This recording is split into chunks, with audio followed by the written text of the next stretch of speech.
Reach underneath them. They're authentic. They're the real deal. They weren't made for civilians. They were actually made for the miners. So if you drop something like your helmet, let it go. Mr. Mike will be behind us. He'll retrieve another helmet for you. And we have plenty of extras underground.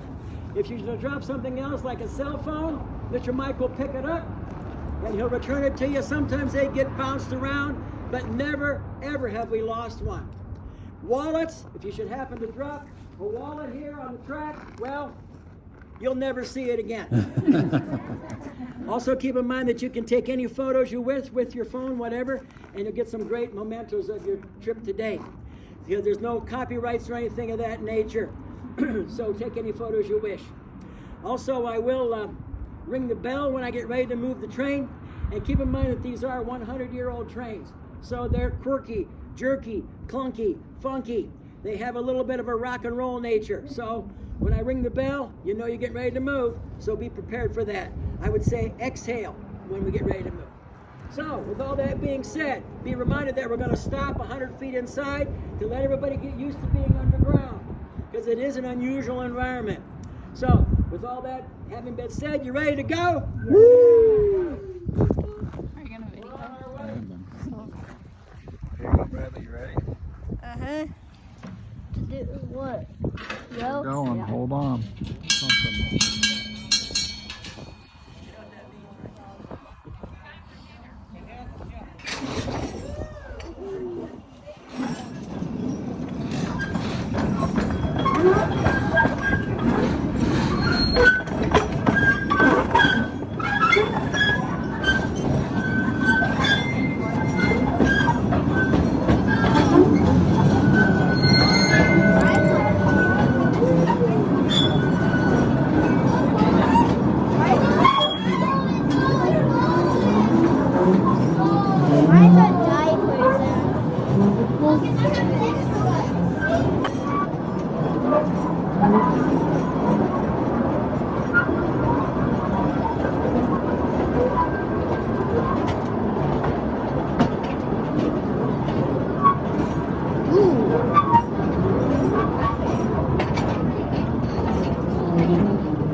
Stay on board the train. I'm opening up the air door for us. Why are we going backwards? Air door. Why don't they just leave the air door open? Because it probably blasts quite a Just bit. like on the surface, those green lights ahead means go. Red, of course, it means stop. That furthest green light is where we're headed right now, and that's kind of a famous light. It's kind of legendary even. That is the light at the end of the tunnel.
down here to this cross-cut tunnel. So let me come by, then you hop off, and we'll gather up here and go down this cross-cut tunnel. So you're gonna get on foot, you're gonna become ambulatory, and you're gonna follow me down this cross-cut tunnel. Ow.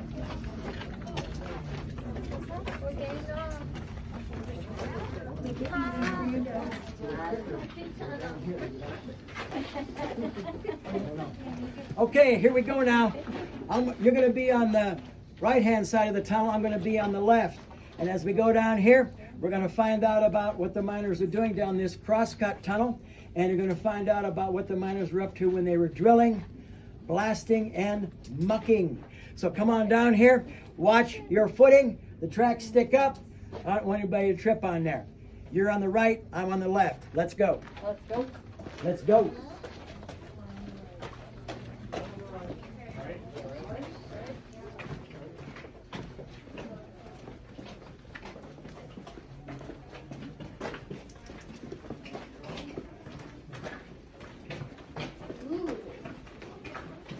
Okay, you're the leader of the pack. Yep. Follow my leg, it's bouncing. Yep. Gonna make a U-turn. Come around here. Get on that side. Get on that, yeah. Gonna make a U-turn. Okay, you're gonna start right about there. Okay. Everybody else, you're gonna get again this wall. That's my West Virginia uncles talking. You're gonna get again this wall.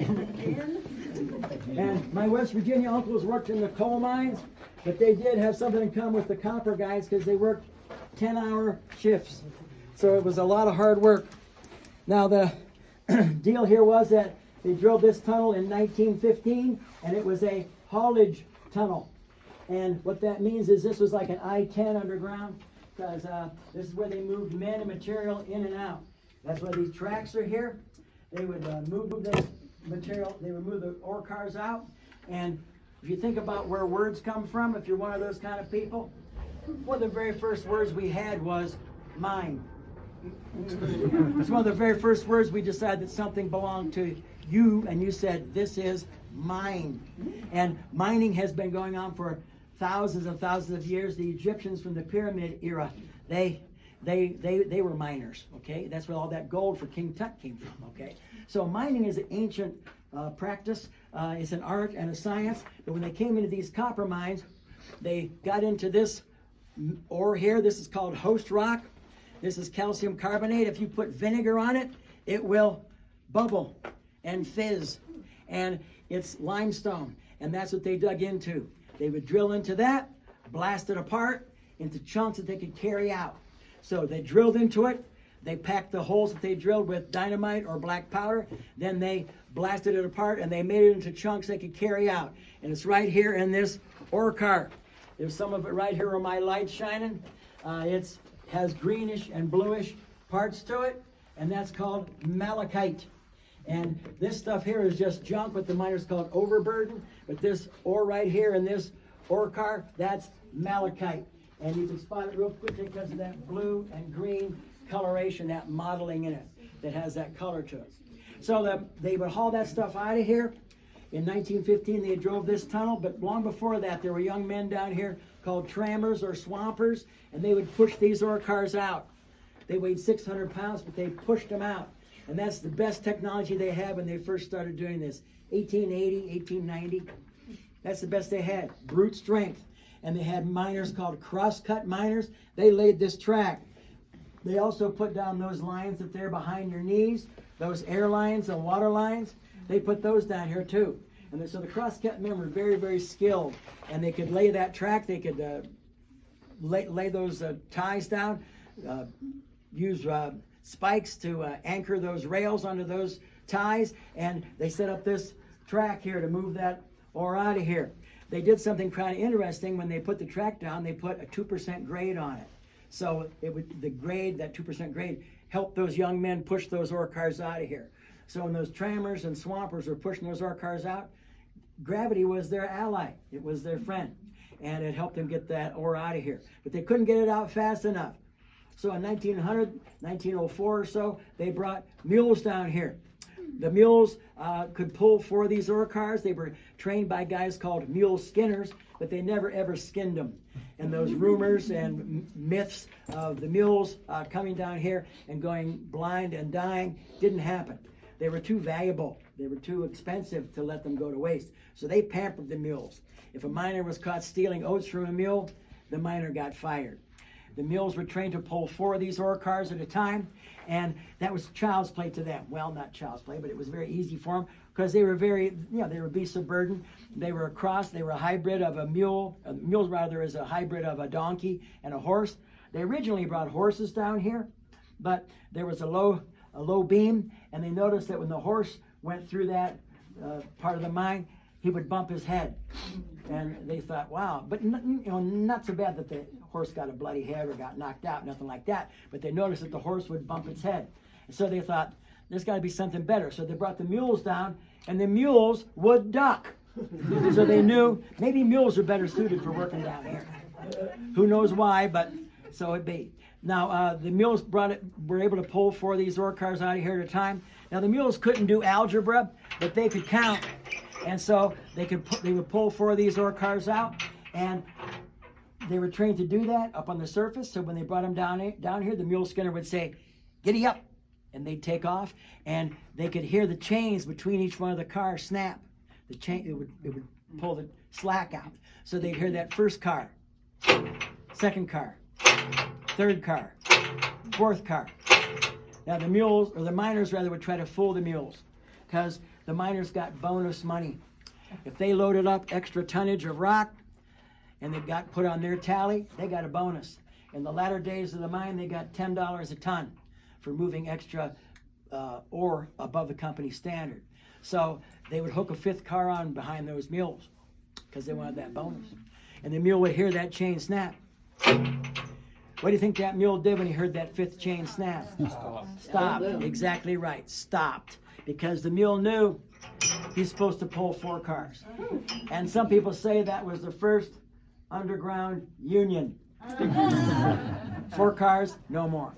Now, but sometimes the miners would get a little bit tricky, and they would put a man behind that 5th car, and he would push it so the chains wouldn't snap. But the mule, he could tell. And I don't know whether you say he for a mule because mules are sterile. Okay, but anyway, that's not important. Sometimes I amuse myself, but the mules they could tell they were pulling a 5th car because of the weight. So they would stop, and they would turn, they'd look around, and then they'd unhook that 5th car, then they would go. So the mules had a good life down here. They they spent 3 years down here. They had a veterinarian that took care of them. And keep in mind that back in those early days, they didn't have these little electric lights like we have. They had candlelight. So the mules' eyes would suffer. Their pupils would get stuck in wide open position because this is all the light they had. But to be fair, that's all the light the miners had too. But the mules never left the mine, so their eyes would suffer. So after about 3 years, they would take them up to the surface. They'd take them out at night so they wouldn't encounter the sunlight, and they put them into a barn, and they covered up the barn's doors and windows with tarps. And then they slowly introduced light. And so the mule's eyes adapted to being back in the light again. And every organism can adapt. That's why you get calluses on your hands if you use hand tools. So every organism can adapt. The mules adapted, and so they had a really great retirement system. They were sold to the townsfolk, and they did fine. They had a good retirement system long before the miners had any kind of retirement system. Now the mules couldn't pull the ore out of here fast enough. As hard as they worked, they couldn't do it because the country was crying out for copper, copper, copper. Copper was becoming so much in demand because the country was changing. Started out with telegraph. They needed copper wire. Then they came up with telephones. Need copper wire. Then the country was becoming electrified. Need copper wire. So copper became a big deal, and to get it out of here was a lot of work, but the country was crying out for it. So the mules couldn't pull it out fast enough, so they brought electric power down here with electric wires like this, and they would hook up, to this line. They would hook up a trolley. You know what a trolley is because you've seen them in San Francisco. They have a boom arm that goes up, and it picks up the power from up above, and then the trolley rolls on this track, and those trolleys could pull 25 of these ore cars at a time, coming down this track, going 20 miles an hour. So they started to move a lot of rock. And so around 1920, those trolleys were here, and they could pull the rock out of here. So you can see how it evolved from swampers pulling one 600-pound car to trolleys pulling 25 ore cars. Now this tunnel here, it was a highway. It was like an I-10. But up above us, that's where the ore came from. If you look around here, you can see this calcium carbonate, this brown and gray rock, because they've mined out all the good stuff. But up above us, that's where this malachite came from. This malachite that you see right here, that's where that came from, up above. We're at the third level. Levels 1 and 2 are below us. Then we're at 3, that's at the ground level. Then 4, 5, 6, and 7 are above us. And so there's a lot of activity going on above us. And there's 100 feet between each one of those levels. So it goes up about 1,200 feet up above us. And the levels 4, 5, 6, and 7 are where they dug out that muck. And that's what they called this broken up rock here. That was called muck. Drill it, blast it apart into 4 to 5 to 6 inch chunks, and put that muck in those ore cars and push those and get those ore cars out of here. Take that ore to the smelter. There's a video that shows you what the smelter was like out there that runs when the mine's open. And they had hammer mills, and they would smash that rock up into powder, and then they would melt it. And then they would extract the valuable ores. In the 97 years that they mined here, they pulled out 8 billion pounds of copper. 150 million ounces of silver, 3 million ounces of gold. So this was a bonanza mine. The miners made a good life and a good living in their paychecks, and the owners of the mine made good dividends and good returns on their investments. And you're going to find out more about what that mining was all about. But the muck was down. They load that muck up and take it to that smelter, melt it down, separate it out with time and temperature. They knew when to skim it, and they would skim it and they would take off the waste. Then they knew when to skim it to get off the silver, to get off the gold, and get off the copper. So it was an intricate process, but they knew what they were doing, because they got that copper out of the ground and they got it out to the refinery, and they turned it into wire and pipes for people's homes. And that's still a very important part of people's homes. Your house has copper wire in it. I guarantee it has copper wire in it. That's just the way it's done. So copper's still a very big deal. It's a very important export of the state of Arizona. So they got that ore from up above. They dropped that ore into these transfer chutes. We're on the horizontal here. These transfer chutes are on the vertical, and they would drop that ore in there. You'd open up this door, drop that muck into that ore car, and have that mule or that trolley pull it out of here. So gravity was your friend. If you were up above, you would drill and blast and break it up into those chunks, put it in that ore car, and get it out of here. That was their job. Break ground and move rock. Questions, observations, challenges. What's the current source for the trolley we're on for power? Say what? What's the power source for the trolley we're riding? Good question. That's called a Manchai motor, and it's run by battery power. We charge those up at night, and it's a good thing you've answered that question, because the shift bosses rode these bicycles, but they wanted to ride one of those little motors. They had to visit their crews twice a shift and take them dynamite, and also take samples of what the miners were pulling out of the ground. So they said, we're walking so much. So they got these bicycles. And this thing, we had a young group in here from the 3rd grade, and one guy said, I know what that is. I said, what is it? He said, that's the miner's workout bike. Well, not really. But the shift bosses rode those because they were visiting their crews. They had to visit them twice a shift. And so they said, we're walking 20 miles a day. We need a better way to get around. So they gave them these bicycles. This thing is from the 1960s. You can tell by that bicycle, that banana seat on there. But they got rid of these because they were like a disaster waiting to happen. The shift bosses thought they were going to get a little motor like the one that pulled us in to ride around on. No, they gave them these bicycles. And they were sharing the track. You can see it's outfitted to, it's a 4-wheel bike that rides on the track. You can see it's outfitted to share the track with that trolley. Ooh, bad idea. So the shift bosses took their sample sacks around, and they marked down where they found the good ore and where they found the junk. And they knew where to keep drilling if it was good ore. If they found that malachite, that they'd say, oh boy, that's a hot spot. Let's get more of that, and they'd keep drilling there. If it was junk rock, what they called overburden, they didn't drill there. So that's how they knew where to drill. The samples that the shift bosses found. Okay, let's move on down here. I'm going to go back down this tunnel. Go on down here. You're going to get on the other side of the wall there. You're going to get on the left-hand side. I'm going to be on the right. Let's go on down there. Keep on going down to that bench, if you would. There's a green bench down there. Keep on going. We just passed. Left side. You can stop right there where that green bench is. And we just passed, you're going to get, again, this wall now.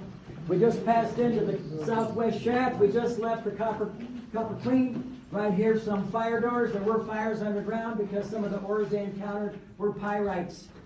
And some of you know what pyrotechnics are, right? What are pyrotechnics?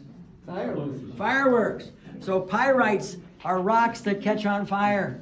Not big, huge blast furnace type fires, but they would smolder. So they would shut these fire doors rather, and try to smother underground fires. And they did occur. It's kind of counterintuitive that they had fires underground, but they did. And those pyrites would burn. So they would shut those doors, cram the edges with wet rags, and try to suffocate anything that was burning down here. These drills, you're going to find out more about those when we get to the stope. But right here's a drill called a stoper, and that drills straight up above you. Then here's some other drills. This one here could drill like a beast. This one could drill and hammer.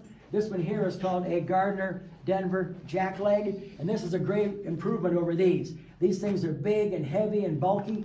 This weighs 95 pounds. One man can carry this.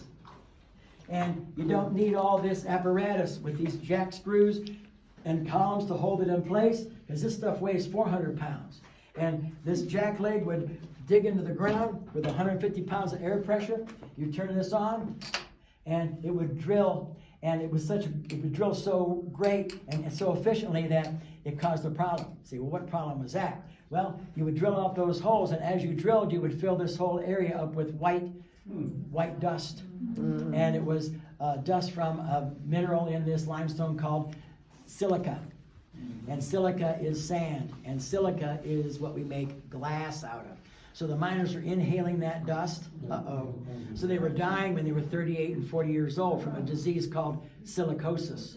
You've heard of black lung with coal mining, but the silicosis was a bad thing. So they had to do something about it. So they thought, what are we going to do? Because we want the miners to do their work, but we don't want them to have that kind of life expectancy. So what are we going to do? Well, these drills are powered by compressed air from compressors up on the surface, and they just simply did something as almost elegantly simple as a water line. They ran water to these drills. There's a piston inside here, and as it drilled, there's a hole in the end of the steel, and that hole would carry water to that hole that you were drilling, and it would saturate that dust. So before it got aerosolized, it would be saturated. So the water would run down that face, go down into the water ditch, and that water would go down to the pumps with that silica dust in it, and so nobody died. So something as simple as that saved hundreds of miners' lives. Now they drilled into this wall. They drilled a particular pattern to get that rock to break up in a way that they could carry it out of here in that form of muck. Now this wall, the miners didn't call that a wall. They called that a rib. And they didn't call this a ceiling. They called this a back. You say, well, why is that? Well, the miners didn't have PlayStation. They didn't have the internet. But they did have the Bible. And they read the Bible, and they knew all about Jonah and the whale. And they knew this was the whale's rib, and this was the whale's back. Yeah. So they all knew what they were talking about. Now, people like hearing about mucking. They like hearing about drilling. But I know from human nature, people really like hearing about blowing things up. Oh, yeah. So let's go down here and find out about that. I'm going to be standing right here, and you're going to make a semicircle around me. And we're going to be looking at this face. So make a semicircle around here, socially distancing. And this is a blast pattern. Say, blast pattern, what do you mean? Well, you couldn't just take the dynamite and stick it anywhere. You had to have a sequence to it and a system to it. So this is the blast pattern. This particular blast pattern is called a 5-hole burn. And one of the good things about giving this tour is that I can give you some buzzwords, then you can Google them later. Because otherwise I'd keep you down here for 2 hours. You don't need that. So you would start here in the middle. You'd pack these holes with dynamite, a fuse, and a blasting cap. Now the dynamite, you would cut that with a pocket knife, and you would cram it into that hole using a stick like this. And usually it was made out of wood, so it wouldn't spark. Or sometimes it was made out of copper. And why? I just told you why it's made out of copper. Why is it made out of copper? No spark. Copper does not spark. Copper will carry electricity, but it will not spark. So you could use this to cram these holes full of dynamite, because dynamite is actually kind of stable. I mean, they did a lot of work with it to make it more stable. When it started out as nitroglycerin, people were being killed all the time because nitro is very, very volatile, very unstable. And Alfred Nobel, who invented TNT, invented dynamite, his brother was killed by nitroglycerin. So he tried to figure out a way to make it more stable, and that's what they did. Dynamite will not go off if you throw it in a fire. It will just burn. It will not do anything if you hit it with a hammer, but if it encounters an electric spark or a little tiny explosion, oh boy, there it goes. So that's why they have detonators. You see them in old Western movies where they push the plunger down, and there's like a dynamo in there. It spins, and it makes an electric spark, and it sends that spark to that dynamite, then it goes off. Also, dynamite will go off with a blasting cap. And blasting caps are very, very dangerous because you can pick one up and it will blow your hand off. So you have to watch out for blasting caps. But dynamite itself is really kind of inert. But anyway, you'd stuff those holes full of that dynamite. You'd start here in the middle, and then you'd put a fuse in it. They started out with 12-foot fuses because they would burn for 6 minutes. That 6 minutes gave you time to walk away from this after you lit the fuse. You'd light the fuse with something like a modern-day sparkler. You'd light the fuse with this. You and your partner would light the fuses. Then you'd walk away. And you had that 6 minutes to walk away, and that was called guarding your shot. You didn't want anybody to walk in front of this when it's getting ready to go off. You would pack it full of dynamite, a fuse, and a cap. And in the same, when you see these black cords in here, those are symbolic of fuses. You would light them, and then you had 6 minutes to walk away, but the last 10 seconds was the critical point. Because of the length of the fuses, this would go off first in the middle here. And it has these reliever holes around it. It would make a hole about 18 inches wide and about 7 feet deep. It would go off, and that was what the miners called a cut hole. You say, what's that all about? Well, that's a weak place. It's a fissure. And that would explode. Keep in mind, explode. Then this would go off, and it would implode. And it would go off next because that fuse is a little bit longer. Then these would go off next. These are called breast holes. They would implode. Then these would go off next. These are called skimmers, as the name implies. And they would go off next, and they would implode. So explosion, implosion, implosion, implosion. Boom, boom, boom, boom. Then down here at the bottom, these are called lifters. And they would pack these with 150 sticks of dynamite. And these would go off last. And as the name implies, they would lift up this whole mass. It was in like a kinetic state. Like I said, it's the last 10 seconds. So there would be like a second hesitation between each blast. These would go off, and they would lift up this whole mass of rock. 40 tons of it. And it would go kaboom! And it would bring that rock up, lift it up in the air, and drop it right here. And it would do the same thing every time. Say, what do you mean? How do you know? Well, they did it hundreds of times. They knew that this much dynamite, with a prescribed amount of dynamite, and this prescribed pattern of holes, and these prescribed lengths of fuses, and all lit, they would all go off in a precise pattern, and you'd end up with a 40-ton pile of muck laying right here. So you and your partner would light your fuses, then you'd walk away.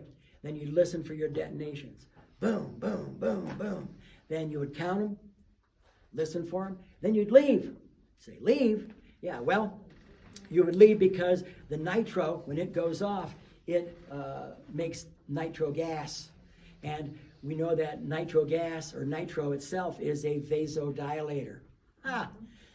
You've known cardiac patients who take nitroglycerin pills. They put them underneath their tongue. And that improves their blood flow. If you're healthy, it gives you a really bad headache.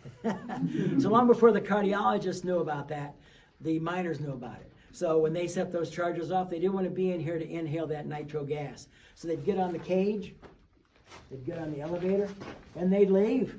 Or they'd get on the train. They'd hop on that train and they'd leave because they didn't want to be here to inhale that gas. So at the end of their 10-hour shift, they would, the mine would be empty. And you've learned something about the science of detonation here. You blow into a weak place. And if you see videos about blowing up the enemy bridge in World War II, you blast it into a weak place. If you see them taking down an old casino in Las Vegas, it doesn't fall on top of or taking down an old casino. If you see them taking down an old casino in Las Vegas, it doesn't fall on top of the new casino, okay? It's the science of detonation. So you've learned that if you blast into a weak place, you can control it. You can figure out where it's going to go. And that's what the miners did. They controlled it so that they ended up with a 40-ton pile of broken up muck right here. And you can take this skill with you because you've now learned how to blow up your neighbor's house and not hurt your own. When you get done, your neighbor's house will be flat and yours will be totally unharmed. So you've learned something very useful from the Copper Queen mine tour today. How far in did you say they would go? They go about 7 feet back. Yeah. Okay, so they'd end up with this whole thing blasted out about 8 feet back, and there'd be like 3 shovelfuls of gravel back there. Because they knew. Where the weak place is. Pardon me? How do you know where the weak place is?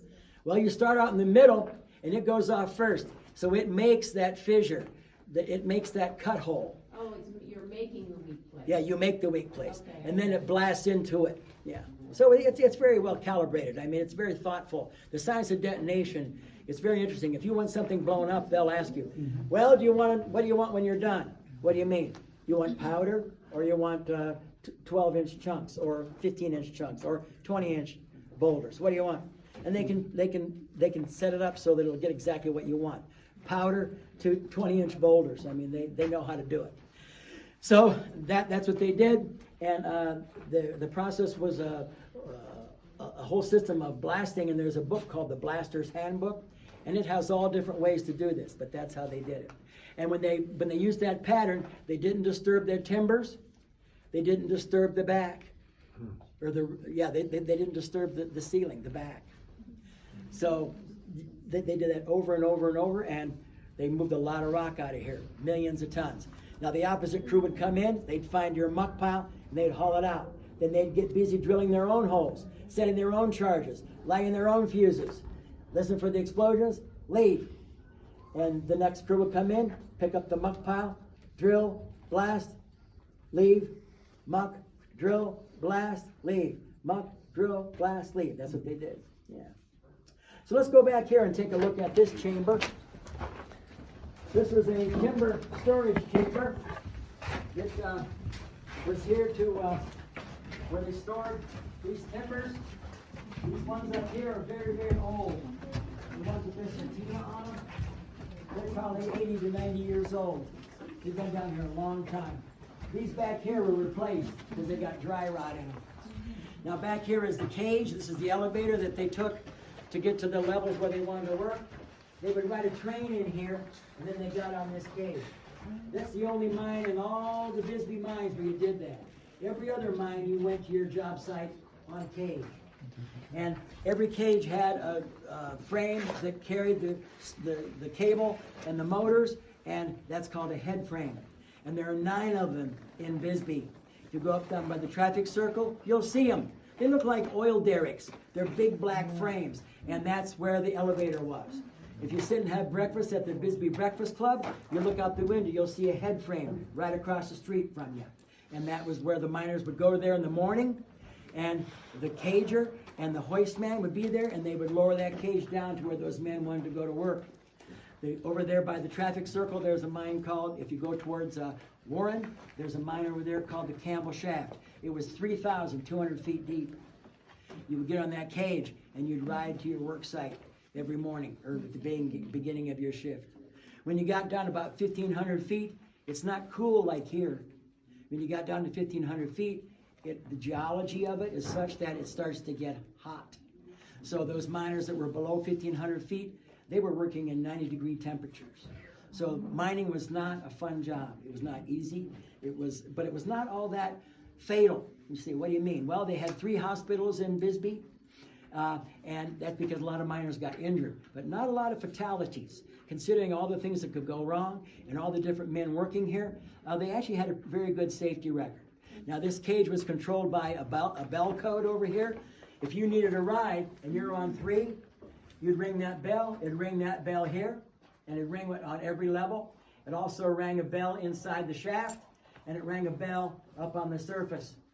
Now, right here, the man who ran that, who controlled the cage up on the surface, called the Hoist Engineer, you'd call him and you'd say, hey, I need a ride. And you'd ring that bell. 1, then 1, 2, 3, 4, 5. And that the cage man heard it, the cager heard it, the Hoist Engineer heard it. Then he'd answer you back saying, I hear you, I'm coming to get you. And you're going to show us what he did. You're going to grab a hold of this yellow rope. 2 hands. Yank it. Yeah, good work. Let's give him a hand for that. There you go. Woo. Yeah.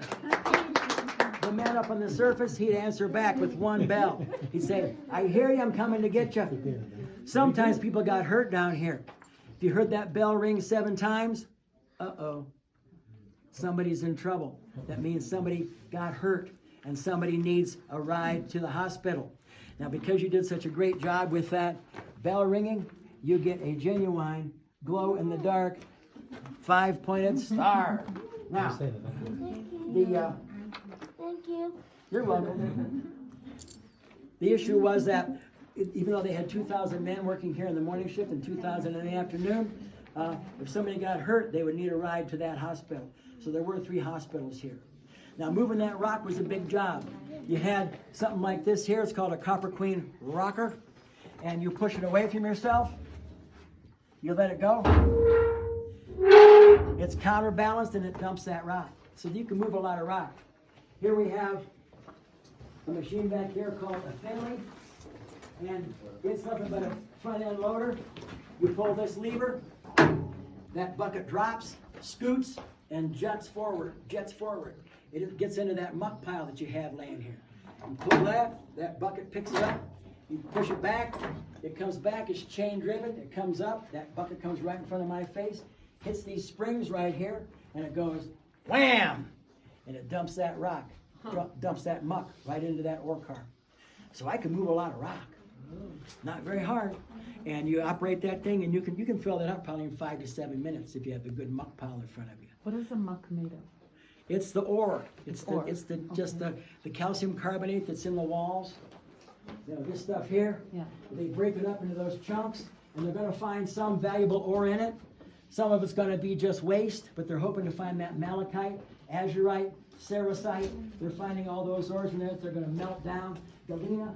They're going to melt it down and get those valuable minerals out of it. So you could load this up, and that was a good thing, but it was a bad thing. Because it was bad because the miners didn't want to be off their tools. You say, what are you talking about? Well, being off their tools meant if you had to go to the bathroom, what did you do? Did you get on the cage over here and go to the bathroom? Did you get on the track and ride your train out to go to the bathroom? Well, they didn't want to be off their tools because they would lose their bonuses. And that's because they got their bonus by moving rock. So they devised their own way to go to the bathroom. They would take dynamite boxes and put sand in them. Uh-oh. So that was bad because some of the microbes liked it down here. And those microbes actually infested the mine, and the mine became full of pestilence. And you say, pestilence, what that? Well, it's disease. And they got a disease called hookworm. Remember they ate their lunches down here? Mm-hmm. So they got too sick to work. Nobody could come to work to drill and blast and muck. So the company had to do something because the kitty litter boxes were not working. So they came up with this right here behind you. And this is not a barbecue. This is the original porta potty. They brought this down here. The company called it the sanitation car. The miners called it the S car. But the S did not stand for sanitation. It stood for another word that has 4 letters. And they used this. An old miner was put in charge of it. He could roll it out of here. He could put it on that cage, carry it out of here, and rinse it out up on the surface. Shoot it full of kerosene, burn out those microbes that were making everybody sick, and bring it back down here nice and fresh and clean, and keep the miners from getting sick. So something as simple as that saved miners' lives again. So the sanitation car actually worked. I have a neighbor has one of these in his front yard. It's right by his front door. And in a mining town, that's kind of cool. But his wife has put flower pots in here. And I always want to look in there and say, any fertilizer down in here? But something as simple as that saved miners' lives. Yeah. So we're going to follow the track back out here. You're going to follow out the way we came in. You're going to get back on that train and go visit a place called the Stoke. Where's the stove? I was gonna tell him, it's like, yeah, I'm ready to use the bathroom. Yeah, that's a good story. Well, in my next one would be 3. But I don't have one. That's okay because the one hated me, so it was okay. I've had 4, so my next one will be 5. But What? none of them died. Really? You just got rid of them? Mom, My wives all died. Betty's wives are still around. They're both alive, and that, you know why I'm working a second job? Stay out of that. Now, why does his helmet have those 2 things on it? Because mine's an original. Well, what does that mean? I started Protect these his mines in eyes. 1957. That flips down, right? Yeah, it flips down. Well, you're just a kid. Me too. Okay, we're on our way, folks. Oh, it is super. No, I went underground in 1957. You did? You were a miner? For 19 and a half years underground. Wow. Oh my gosh, thank you for your hard work. And then when I retired, when they shut it down, I went to school, You did? criminal law, Oh, and I cool. became a cop. oh, And I worked with DEA in and out of Mexico. Thank you. I was safer underground than I was in the mines. yeah. Not just figured. Because in Mexico I got shot twice. Well, thank you. You're all right. All right, you got a mic, John.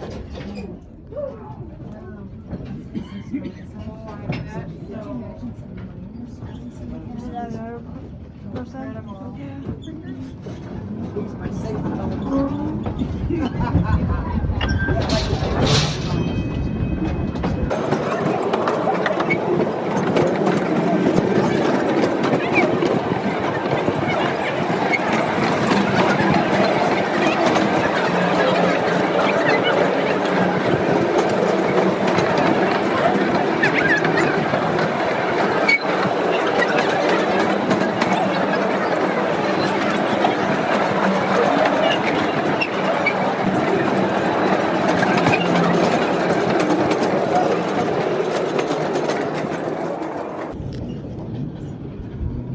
Want to go up there?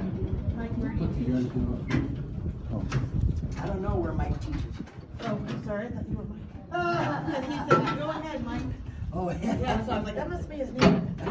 That's what your buddy said. Okay, My name is John. Okay, John. Okay, folks, we're gonna go up here to visit the Stoke. We're gonna go up 38 easy steps.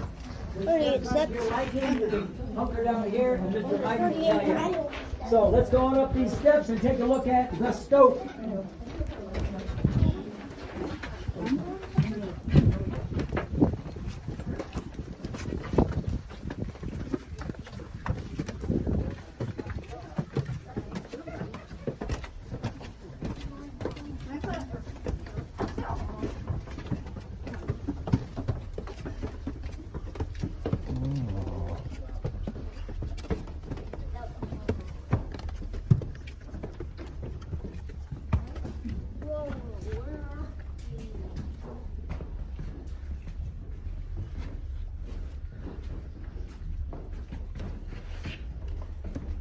Here's the.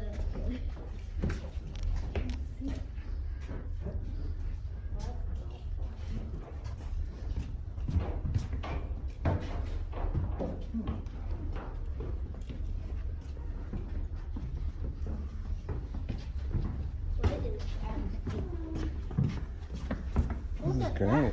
That's what you need, Dad. Yeah. Watch your head there. Okay, this is the Stoke part of our tour. S-T-O-P-E. And stopes are man-made, mined-out areas. In 1877, they found indicators of silver on top of this mountain. and they started digging. They filed claims and they started digging, and they came in right there. And when they came in here, they found a gigantic ore body. So what the heck is that? Well, an ore body was a big conglomeration of that malachite. You can see that blue and green that you saw before in that anomaly in the rock there, and that's malachite. They smelted that down. For every 100 pounds of that malachite they got 1 pound of copper. That was the richest ore they had ever seen. They also got gold, silver, zinc, magnesium, and bismuth out of here as they improved their mining techniques. So they worked in this hard rock. This is not like coal. People always ask about the canary in the coal mine.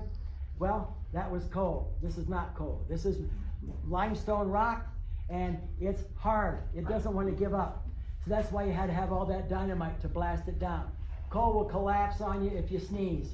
So coal is a very different, whole different geology than here. So they would work in this rock. Sometimes they had rock that was loose and gravelly, so they would erect this kind of structure here. It's called a square set. You can see there's a diagram of what they could do with it. They could erect it, and so that a miner could work inside that cubicle, and he could stand inside there and he'd be totally safe. No rock is going to fall on him. This is made out of Douglas fir and Scotch pine from Northern California, Oregon, and Washington. And when it gets under stress, when they were dynamiting down here and this mountain was moving, this stuff would twist and bend and crack and split and pop. And so they knew when the timber starts talking, the miner starts walking, because it has an elastic nature to it. A miner could stand in there and be totally safe. So people always ask, how many miners perished in the mine? Well, in that 97 years that they operated the mines here, those 26 mines in the Bisbee Mining District, they had 384 people perish. A miner would get kicked in the head, a miner would fall down a hole, a miner would encounter one of those electric lines, and so there were fatalities here. But given the fact that in the heyday of the mine, there were 2,000 miners in the morning shift and 2,000 miners in the afternoon shift, they weren't doing too bad, considering they operated for 97 years. So the 97 years went on. The people that worked here, starting in the 1880s, they made $3.50 a day. And that, in the economy of that time, that wasn't too bad. A cowboy who was out there punching cattle on the surface, who the miners called the toplander, he made $30 a month. So the miners could make $35 in 10 days. So they were doing pretty good, being paid $35 a day. They also got bonuses for moving extra tonnage.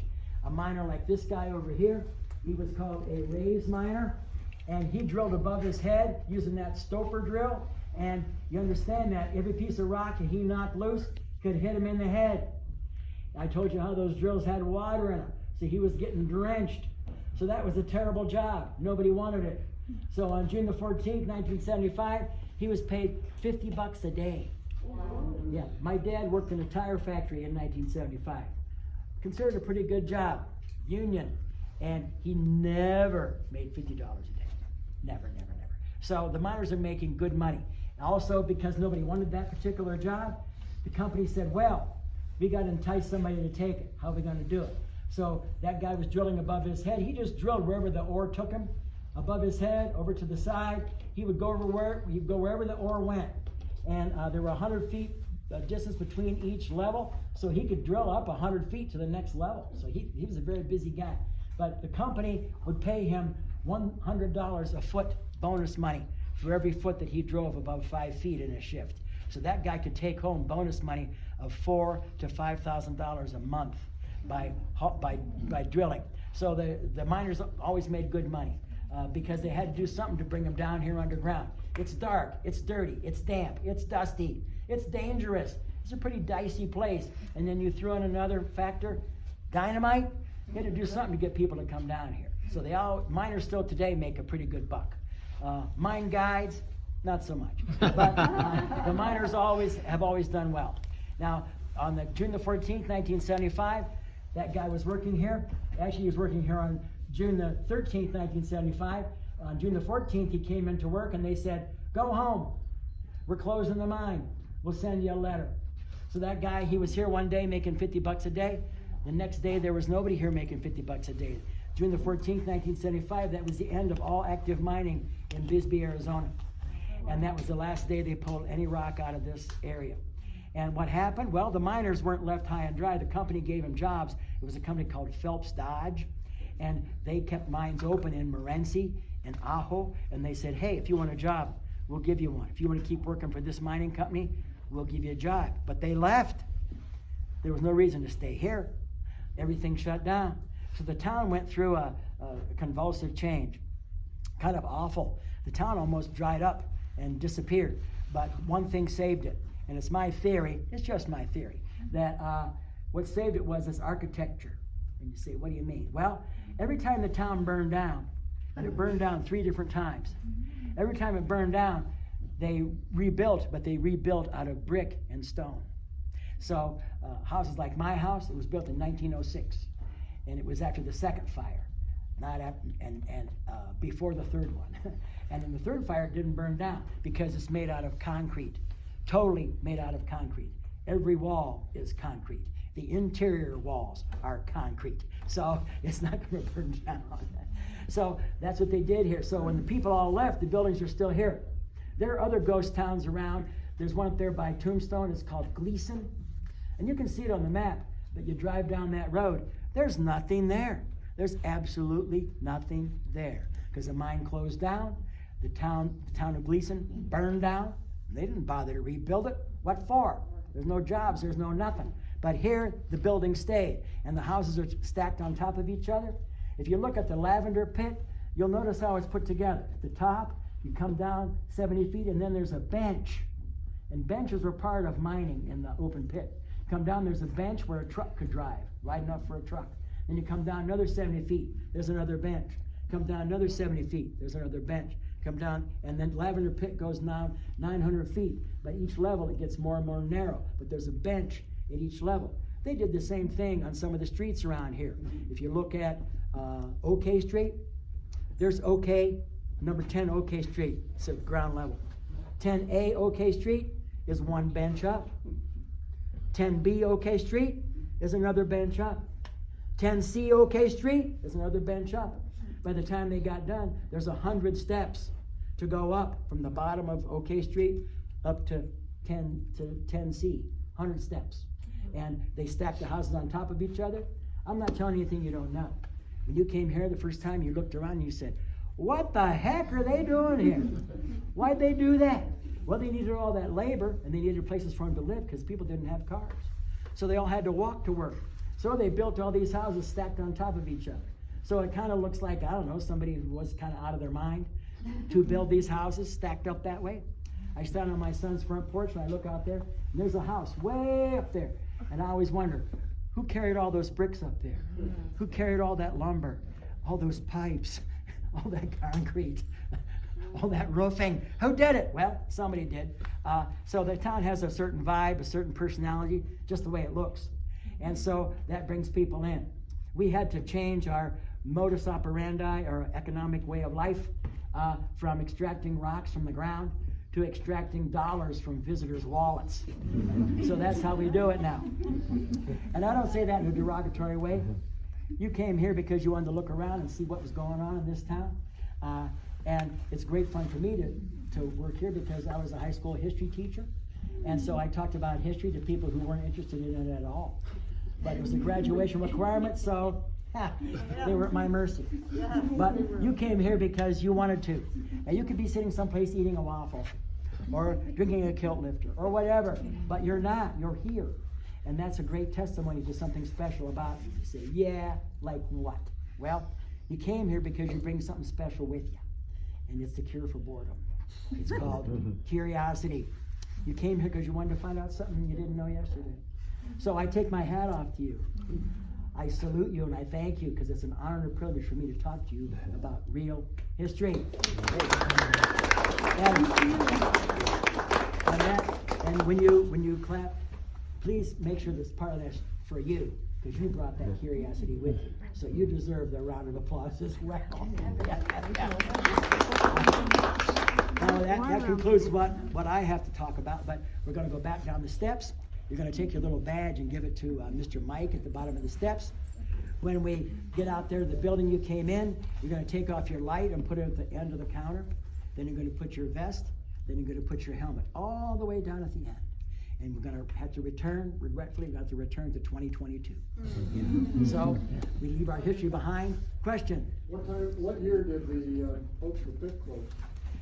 It opened up in 1913, then it was closed for a while, then they reopened it. And it was actually open like in 1973, 74, 75, but then finally, I think it finally did close about 76. The open pit did, yeah. But it was a very unusual place because it was one of the very first open pits any place. In some reading that I've done, they say that was one of the very first. It was almost like experimental when it first started out. Now there's a huge open pit up there in Morenci, and they pull out 700,000 tons of copper ore per day. 700,000 tons. Tons! So copper's a big deal. So let's all go back to 2022. Yeah. Why did they decide to close this mine? Because of economics. Copper went down to 20 cents a pound, and they had huge production in those open pit mines. So this thing was like an artifact from a bygone era. So they still lease it out to us for $300 a year, but no mining here anymore. And there's still bits and pieces of copper, but not worth going after. Yeah.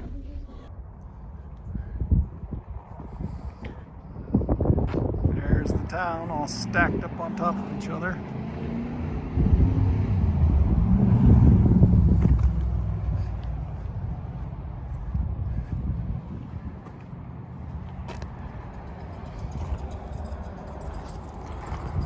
Oh yeah.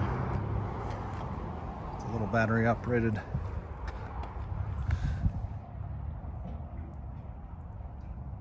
Mancha trainer.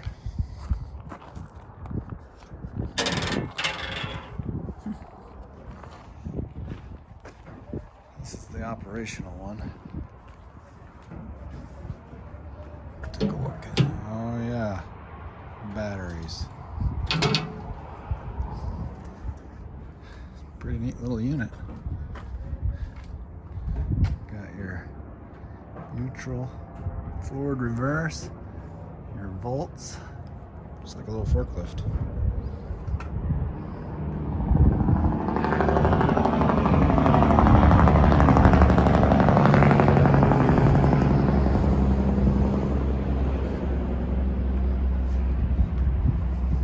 All sorts of little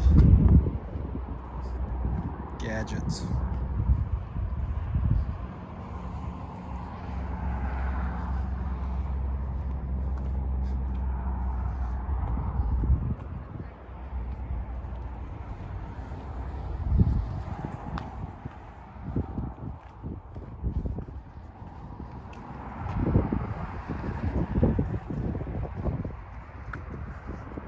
Pretty